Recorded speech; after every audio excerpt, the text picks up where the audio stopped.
ऋतुराज सिन्हा जी आए थे, हम फ़ोन किए थे उनको। सबसे पहले मदद करने वाले में वही थे और फिर एफआईआर का कॉपी बोले दी, तो उनका बेटा है। कब दिया था आपने एफआईआर की कॉपी? जैसे ही दिए ना, उसके करीब समझ लीजिए कि तुरंत वो लग गए। अच्छा। आज के समय में ऋतुराज जैसे ही बोल्ड नेता समाज को चाहिए। नमस्कार, मैं श्वेता और आप देख रहे हैं न्यूज़ फॉर नेशन। ये हमारा कहना नहीं है, ये आम जनता का कहना है। दरअसल दिवाली के दिन में एक परिवार का दूसरे परिवार के साथ बहस हो जाता है, जिसको लेकर एक परिवार दूसरे परिवार के ऊपर गोली चला देते हैं, जिसके बाद घटनास्थल पर एक व्यक्ति की मौत हो जाती है। वहीं जिनके घर ये घटना होती है वो ऋतुराज सिन्हा के पास जाते हैं और घटना की पूरी जानकारी देते हैं, जिसके बाद ऋतुराज सिन्हा उन्हें आश्वासन देते हैं कि मुख्य आरोपी को पकड़ा जाएगा, उसे जेल के सलाखों के पीछे भेजा जाएगा। 24 घंटे के भीतर वो कार्य करके भी दिखाते हैं। इसको लेकर क्या कुछ वहां की महिला बोल रही हैं और क्या कुछ वहां के पुरुष बोल रहे हैं, चलिए हम आपको सुनवाते हैं उनकी पूरी बातों को। हमने दोनों बात ही करके पिस्टल देके दोनों मेरे सामने मेरे पति को मर्डर किया। हम उसको बोले कि तुम उन लोग को क्यों मारा, हमको मारो, लेकिन हमको नहीं मारा। उसका सामना सेम टू सेम हम थे, मेरा पति, मेरा देवर, मेरा बेटा नहीं था। मैंने दूर दूर में था, जैसे लड़ाई हो रहा तो रहेगा ही ना, लेकिन था, लेकिन मारा जान करके।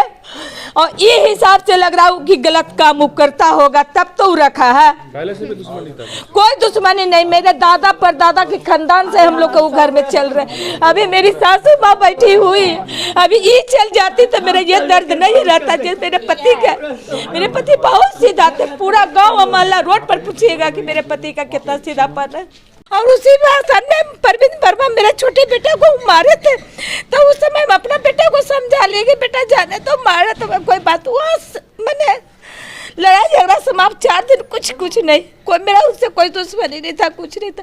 एटेटम फिर बुला करके मेरे पति को तो तुम यहाँ किया, मारा पीटी हुआ, लाठी निकाला बांस से, जो भी सब किया, लेकिन फिर भी वो आदमी ठीक है, लड़ाई हुआ उतना ही तक ना। उसके बाद उसका आदर्श भतीजा जो हुआ वो बोला ना कि अब लाठी से ना लड़ाई हो तो गोली से। उतना ही मैं गोली निकाल करके सबसे पहले मेरा बड़ा बेटा को मारा, उसके बाद देवर को, मेरा पति को मारा। स्पॉट डेट देखिए, अभी वहाँ पर ब्लड अभी गिरा हुआ। तुरंत इतना ही में जो घटना हो गया, हम पूजा कर रहे थे, पूजा छोड़ते हुए हम तुरंत, मेरा दोनों बेटा सोया हुआ था। लड़ाई का आवाज़ सुन के मेरा दोनों बेटा निकला। गिरफ्तारी हुई है? हम नहीं बता सकते हैं सर। तो गिरफ्तारी सुनने में आ रहा है। ऋतुराज सिन्हा आए थे? बेटा हाँ, ऋतुराज आए थे। ऋतुराज सिन्हा आए थे? हाँ, उनसे बात हुई थी।